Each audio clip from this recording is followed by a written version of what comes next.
सारे सामान जो महिलाओं को रोजगार मिले उस कॉन्सेप्ट के हिसाब से हमने ये पूरा स्टार्ट किया।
मैं सेवा विवेक के सभी कार्यकर्ता एवं आदिवासी भगिनियों द्वारा आप सभी का हृदय से स्वागत करता हूँ। सेवा विवेक पिछले 12 साल से आदिवासी समाज के लिए पालगढ़ जिले में उनके आर्थिक सक्षमता एवं स्वावलंबन के लिए कार्यरत है। महाराष्ट्र सरकार ने सन 2015 एवं 2016, सन 2016 एवं 2017 के लिए आदिवासी सेवा संस्था इस पुरस्कार से सेवाविद को सम्मानित किया है। मुझे कहते हुए बड़ा गर्व होता है कि हमारे देश के पंतप्रधान श्री नरेंद्र मोदी जी ने दिसंबर महीने 2022 में मन की बात के एपिसोड में हमारे कार्य का उल्लेख किया है। साथ ही उन्होंने सोशल मीडिया के माध्यम से ट्वीट करते हुए हमारे कार्य को सराहना दी है। सेवा विवेक के कार्य की आत्मा यहाँ जो काम करे सारे आदिवासी महिला समाज है उनके सक्षमता में बसी हुई है। वसुदेव कुटुंबकम यह सेवा विवेक की विचारधारा है। यह विश्व ही मेरा परिवार, यह विचारधारा पर सेवा विवेक ने कार्य की शुरुआत की है। जब एक महिला सक्षम होती है तो उसका परिवार सक्षमता की ओर बढ़ता है। जब एक परिवार सक्षम होता है तो वह समाज सक्षमता की ओर बढ़ता है। जब एक समाज सक्षम होता है तो वह राष्ट्र सक्षमता की ओर अग्रसर होता है। जब एक राष्ट्र अग्रसर होता है तो विश्व सक्षमता की ओर बढ़ता है, यह हमारा मानना है। इसीलिए हमने आदिवासी भगिनियों के रोजगार हेतु कार्य करने की शुरुआत की है। मुझे कहते समय काफी अभिमान भी होता है कि हमारी संस्था सेवा वेग समाज के किसी भी स्तर के द्वारा किसी भी प्रकार का आर्थिक डोनेशन नहीं स्वीकारती है, क्योंकि हमें आपका डोनेशन नहीं, हमें आप स्वयं कार्यकर्ता के रूप में चाहिए और आप बाम्बू सेवक बनकर इन महिलाओं के सम्मानजनक रोजगार हेतु कार्यकर्ता के रूप में आप सभी का सहयोग चाहिए। अभी स्वाभाविक रूप से आप सभी के मन में एक प्रश्न आया होगा कि हम अगर डोनेशन भी नहीं लेते हैं तो इस कार्य को हम आगे कैसे बढ़ा सकते हैं। तो आप सभी बाम्बू सेवक बनकर, जैसे कि पूरे भारतवर्ष में एवं विश्व में हमारे अनेकों बाम्बू सेवक निस्वार्थ सेवा से यह कार्य कर रहे हैं, अपने अपने क्षेत्र में अपने अपने क्षमताओं के हिसाब से इन भगिनियों द्वारा बनाए गए वस्तुओं का प्रचार प्रसार एवं बिक्री सेवा भी कर रहे हैं। आप भी इसमें जुड़ सकते हो। जुड़ने का एक अभी डिजिटल का जमाना चल रहा है, तो सेवा वेग के एक डिजिटल ई-कॉमर्स वेबसाइट है www.sevaveg.com। इस माध्यम से आप हमसे जुड़ सकते हो, आपके परिजनों में, आपके समाज में इन वस्तुओं का प्रचार कर सकते हो, जिससे प्रत्यक्ष रूप में आदिवासी महिलाओं को रोजगार की प्राप्ति होगी।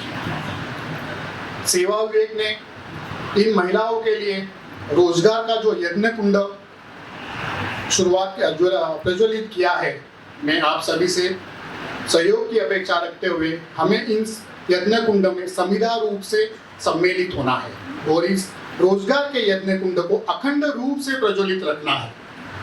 मेरा यह पूरा विश्वास है कि इन भगिनियों द्वारा बनाए गए बाम्बू की उत्पादने, जैसे कि इसमें पर्यावरण पूरक राखियां, आकाशकंदी आदि वस्तुएं हैं, वो आज वोकल से लोकल तक का प्रवास उन्होंने पूर्ण किया है। आप सभी के सहयोग से हमें अभी आगे लोकल से इन्हें ग्लोबल तक लेकर जाना है और इन्हें आत्मनिर्भर बनाना है। आप सभी का पुनः मैं स्वागत करता हूँ। धन्यवाद।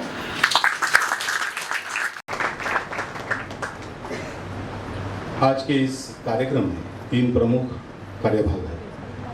सेवा विवेक की ओर से जो बाम्बू हस्तकला प्रशिक्षण वर्ग आयोजित किया गया था, उसे पूर्ण करने वाले प्रशिक्षणार्थी महिलाओं का प्रातिनिधिक तौर पर महामहिम राज्यपाल जी के हस्तों प्रमाण पत्र देकर सम्मान होगा। सेवा विवेक की ओर से 1100 बाम्बू के पेड़ लगाने का जो संकल्प किया गया है, उसकी प्रतीकात्मक शुरुआत होगी और आदिवासी महिलाओं के हाथों बनाए गए बाम्बू उत्पादन जिन बाम्बू सेवकों की बिक्री सेवा के मार्फत संपूर्ण देश भर पहुंचते हैं, उनमें से प्रातिनिधिक बाम्बू सेवकों का सम्मान महामहिम राज्यपाल महोदय जी के हस्तों होगा। साथ ही सेवा विवेक की संकल्पना से उत्तरी पर्यावरण पूरक राखी का विमोचन भी आप सभी के सामने होगा।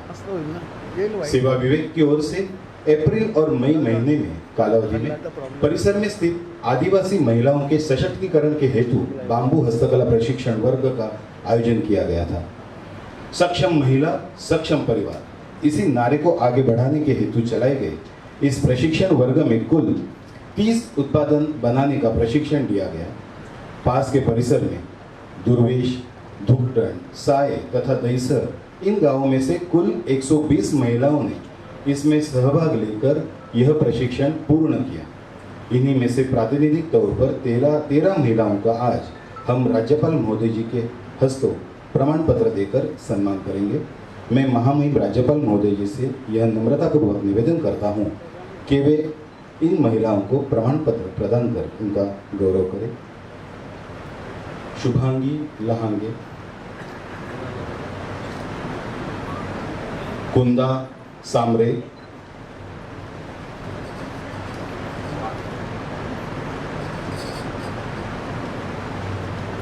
योगिता तुमड़ा, सुष्मिता दळवी, वंदना किणी, रेशमा तरे,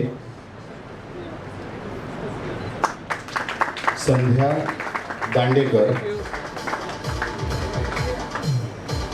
चेतना गोवारी,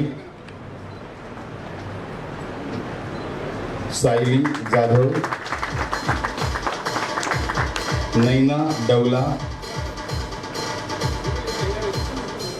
निवेदिता सांबरे, अश्विनी राव और काव्या दळवी।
दुर्वेश, धूपगढ़, साय तथा दहीसर इन 4 गांवों में से 120 महिलाओं के प्रातिनिधिक तौर पर इन 13 महिलाओं का सम्मान होने जा रहा है।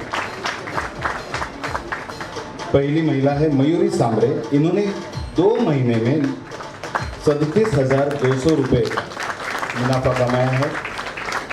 दूसरी महिला है गीता सांबरे, जिन्होंने 2 महीने में 24,836 रुपये का मुनाफा कमाया है।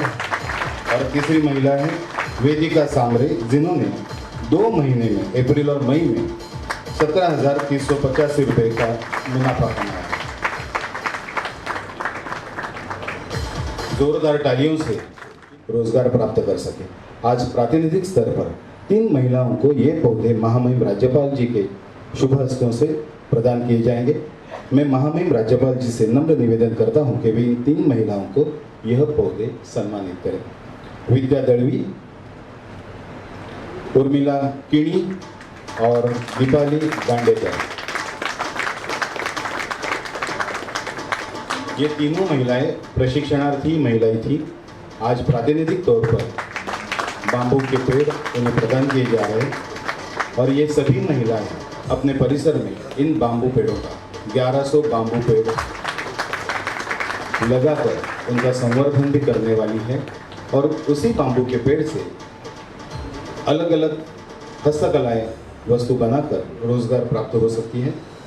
सेवा विभाग की ओर से हमेशा पर्यावरण का सम्मान तथा संवर्धन करने की कोशिश होती है और हर साल रक्षाबंधन के अवसर पर पर्यावरण पूरक राखी आदिवासी महिलाओं की ओर से बनाई जाती है। इससे पूर्व सालों में भी माजी राष्ट्रपति श्री रामनाथ कोविंद जी तथा माजी राज्यपाल जी भगत सिंह कोश्यारी जी के हाथों पर्यावरण पूरक राखियों का विमोचन किया गया था। इसी परंपरा के अनुसार आज राज्यपाल महोदय जी श्री रमेश जी बैस जी के हाथों आज हम इस साल के लिए पर्यावरण पूरक राखी का विमोचन करेंगे। इस राखी की विशेषता यह है कि यह संपूर्णतः बांबू से बनाई गई है। हर राखी के अंदर किसी न किसी भारतीय प्रजाति के वृक्ष का बीज है, जैसे कि वट वृक्ष, पीपल, आंवला इत्यादि वृक्षों के बीज इस राखी में है। इसके पीछे यही भावना है कि इस राखी का उपयोग समाप्त होने पर जब भी वो फेंकी जानी हो तो जमीन पर जंगलों में फेंकी दी जाए, ताकि इसके द्वारा कहीं पर भी पेड़ या वृक्ष लगे। मैं महामहिम राज्यपाल जी से निवेदन करता हूं कि इस विशेष पर्यावरण पूरक राखी का विमोचन करें।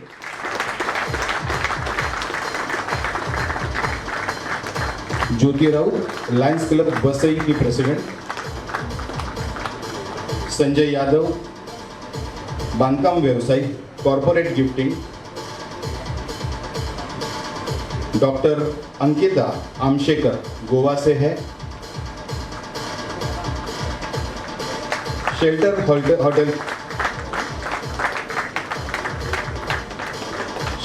होटल के मालिक भरत शेट्टी जी,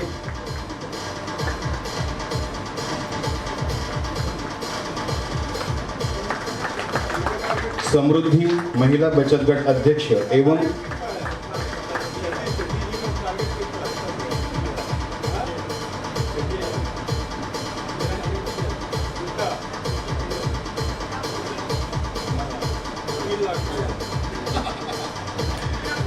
शेट्टी जी को आग्रह किया गया है कि वो 3 लाख राखी बिक्री का टारगेट रखे और मुझे पूरा भरोसा है, विश्वास है कि वो इस टारगेट को जरूर पूरा करेंगे, निभाएंगे।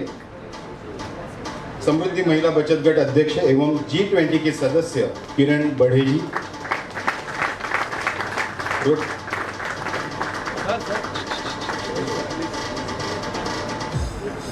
रोटरी क्लब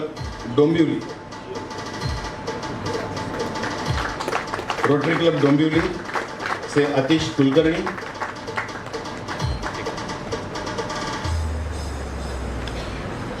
अखिल भारत समाज सेवक चंद्रकांत मोदी,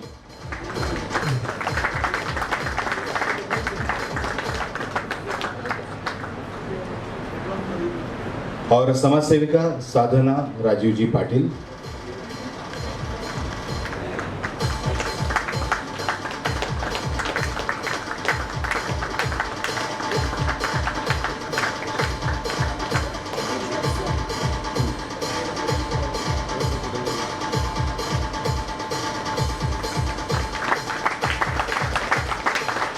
शेल्टर होटल के श्री भरत शेट्टी,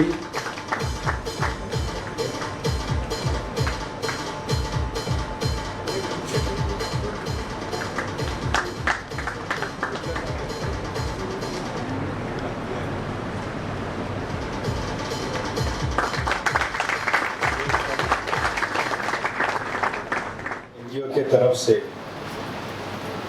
यहाँ पे बाम्बू एक पार्टीशन के तौर पर यहाँ पे महामहिम राज्यपाल रमेश बैस के अध्यक्ष में ये प्रोग्राम हो रहा है। उसके साथ में चंद्रशेखर सुर्वे राष्ट्रीय सेवा संघ ठाणे जिला संघ चालक, पद्मश्री रमेश पतंग जी, सेवा विवेक के लुकेश बंड, यहाँ पे सभी सामने उपस्थित हमारे जिलाधिकारी, जिला परिषद के अध्यक्ष आमदार राजेश पाटिल, आमदार वनगा जी और सभी महानुभाव उपस्थित भाई और बहनों, सर्वप्रथम मी या ठिकाणी सेवा विवेक या संस्थेला मी मनापासून धन्यवाद देण्याचा।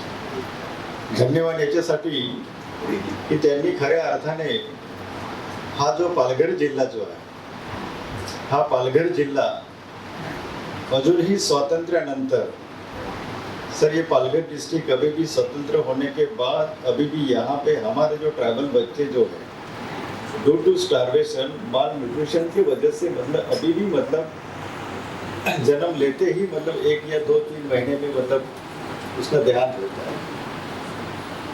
तो ये जो सिचुएशन जो है, ये सिचुएशन को चेंज करने के लिए ये सेवाभावी जैसे विवेक जैसे एनजीओ है, ये काफी बेहतरीन तौर पर यहाँ पे काम कर रहे हैं। श्री राजेंद्र गावित जी,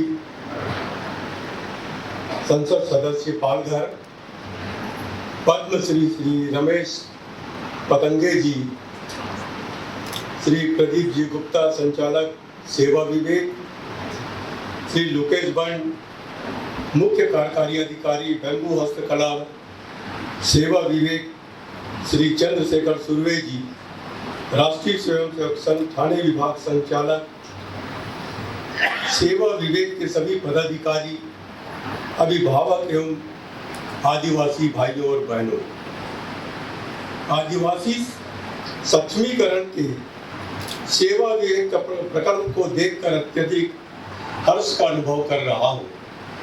आज अपनी आदिवासी बहनों से मिलकर और उनके चेहरों पर खुशी की मुस्कान देखकर मैं बहुत प्रसन्न हूँ। आज बहुत बड़ा दिन है। आपने बांस शिल्प कौशल का 1 महीने का प्रशिक्षण कार्यक्रम पूरा कर लिया है और अब आप बांस के आकाश कंदील, चाय के tray, jewellery box, paperweight, राखियाँ और कई अन्य बांस की वस्तुएं बनाने में सक्षम हुए। आप सही मायने में आर्थिक रूप से आत्मनिर्भर हो गए। यही तो लक्ष्य है आत्मनिर्भर भारत का। मैं आप में से हर एक को सर्टिफिकेट हासिल करने पर हार्दिक बधाई देता हूँ तथा अभिनंदन करता हूँ। मुझे उम्मीद है कि आप अन्य कई भाई बहनों को बांस शिल्प सीखने और आत्मनिर्भर बनने के लिए प्रेरित करेंगे। आपको यह जानकर प्रसन्नता होगी कि मैं स्वयं भी एक लकड़ी का शिल्पकार हूँ और जब भी थोड़ा बहुत समय मिलता है तब लकड़ी से भगवान की प्रतिमाएं बनाता हूँ। अभी मैंने गवर्नर बनने के पहले एक 6 फीट की गणेश जी की मूर्ति बनाया, ठीक कर, जो सिंगल पीस है। और जो उस मूर्ति को देखता है तो कई लोग बोलते हैं कि एक कुशल कारीगर ही बना सकता है, ऐसा बारीकी से काम शौकिया नहीं कर सकता। एक तो मेरे पास आए गुफी पेंटर, जो भी जिनका देहांत हुआ, मेरे फार्म हाउस में गए थे रायपुर में। तो फार्म हाउस देखने के बाद बात कहा कि भाई जी आपका फार्म हाउस तो हमारे फिल्म शूटिंग के लायक है। उन्होंने गणेश जी को देखा, उनको वो आश्चर्य हुए। एक आया मेरे पास, भाई जी ये मूर्ति को मैं खरीदना चाहता हूँ, आप कितने में दोगे?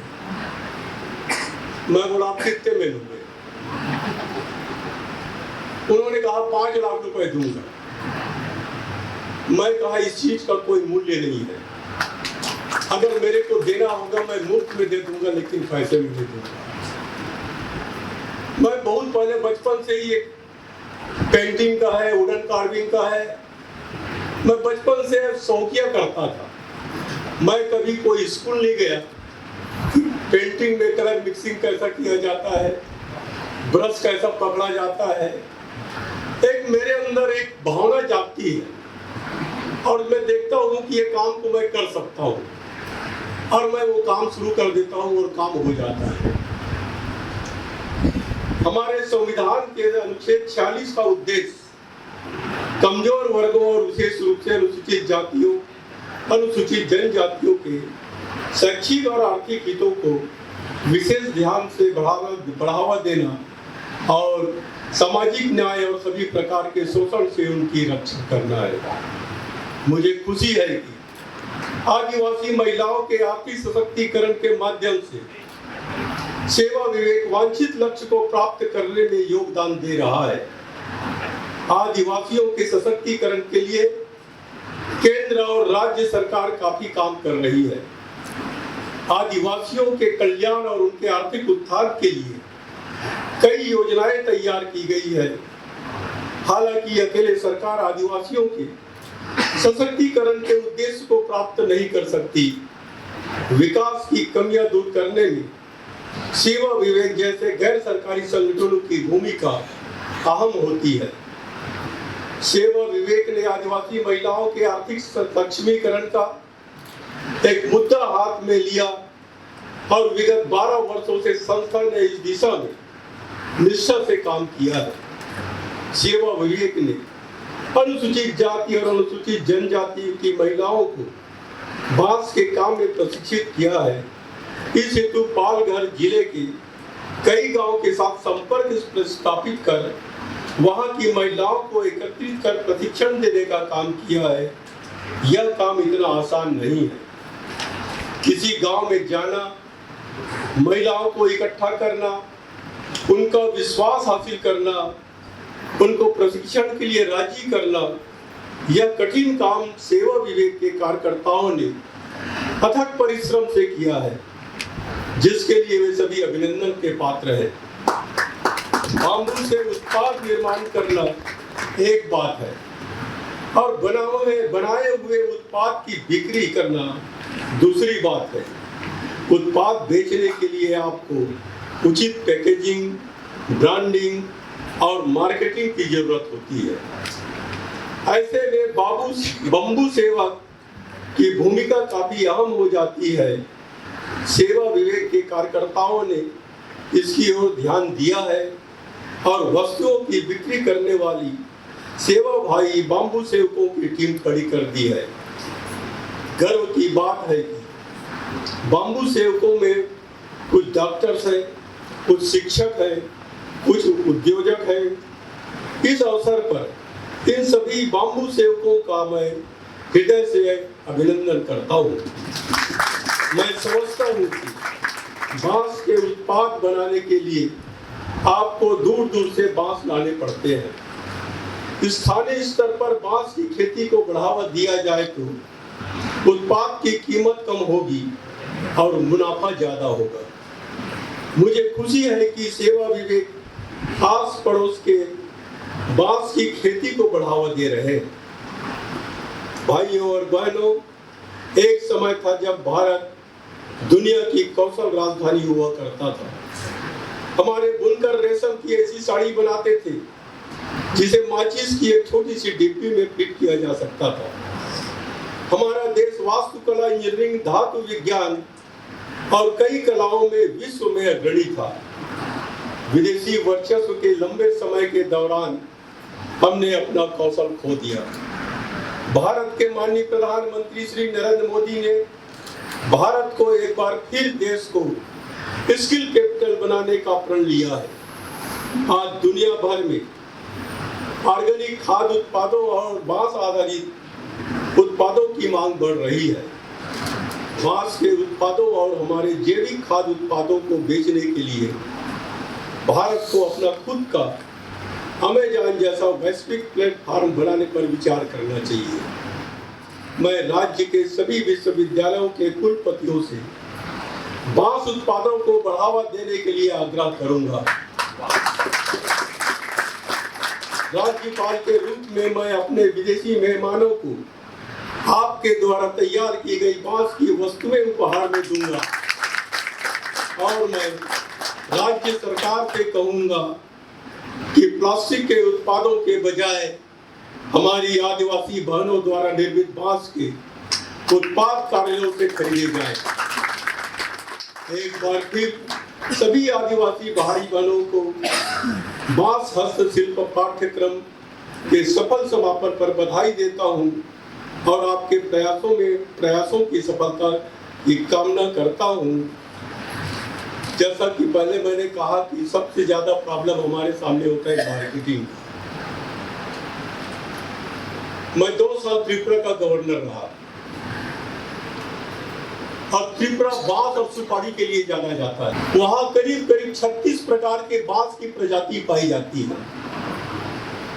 और 36 प्रकार के बांस की जो प्रजाति होती है वो अलग अलग कामों में लाया जाता है। कि एक प्रकार के बांस में हर प्रकार के सामान नहीं बनते। कोई सॉलिड होता है, कोई पतला होता है, कोई मोटा होता है, कोई थिकनेस होता है, कोई पतला होता है। उसके अनुसार उसके गुण को देखते हुए उसको काम में लाया जाता है। अगरबत्ती बनाते हैं, अगरबत्ती बनाने के लिए अलग बांस का उपयोग होता है। टोगना बनाने के लिए अलग बांस का उपयोग होता है। मैं जब त्रिपुरा में था तो त्रिपुरा में बांस की कला सीखने के लिए करीब देश के 6 प्रदेश से लड़के आए थे और सिक्किम के भी बांस के कलाकार आए थे। मैंने 10 दिन का कार्यक्रम उनके साथ किया कि सिक्किम में जो उन लोग बनाते हैं उसको हमारे यहाँ के लोगों को सिखाए और यहाँ के लोग हम लोग जो बनाते हैं उसको सिक्किम के कलाकार को सिखाए। और ये 10 दिन का प्रोग्राम चला और सिक्किम के लोग जब मेरे से मिलने आए तो उन्होंने कहा कि हमको यहाँ भारत में आकर हमको बहुत कुछ सीखे। सिक्किम में भूटान के लोग आए थे। भूटान के लोग जब मेरे से मिले तो उन्होंने कहा कि आपके देश भी बांस की कला में काफी आगे है और हमको बहुत कुछ सीखने को मिला। झारखंड में जब मैं था वहां भी बांस की कलाकृति बनती है। वहां तो त्रिपुरा में तो एक इंस्टीट्यूट है, बेम्बू इंस्टीट्यूट, जिसके डायरेक्टर को मैं हमेशा बुलाकर उनसे बातें करते रहता था कि और क्या करना चाहिए, क्योंकि यहाँ पर बम्बू की कमी है, वैरायटी नहीं है। और अच्छे अभी जो आप लोगों ने संकल्प लिया है कि हम काफी तादाद में बांस लगाएंगे, और बांस लगाएंगे तो बहुत अच्छा हो जाएगा, वातावरण भी ठीक होगा और यहाँ जो काम करने वाले हैं उनको रॉ मटेरियल की प्राप्ति हो जाएगी। मैं जब झारखंड में था वहां भी एक संस्था है स्वयंसेवी, और झारखंड का प्रदेश का जो फूल है वो पलाश है, और पलाश के नाम से वो संस्था है। ऐसी मेरे से जब बात हुई, मैं एक कार्यक्रम में उनके यहाँ गया था, तो उन्होंने कहा हमारे कलाकार तो बहुत अच्छे अच्छे काम बनाते हैं, लेकिन समस्या है कि अब एक मार्केटिंग की, ये लोग मेहनत करते हैं कि उनको रोजी कैसे दें।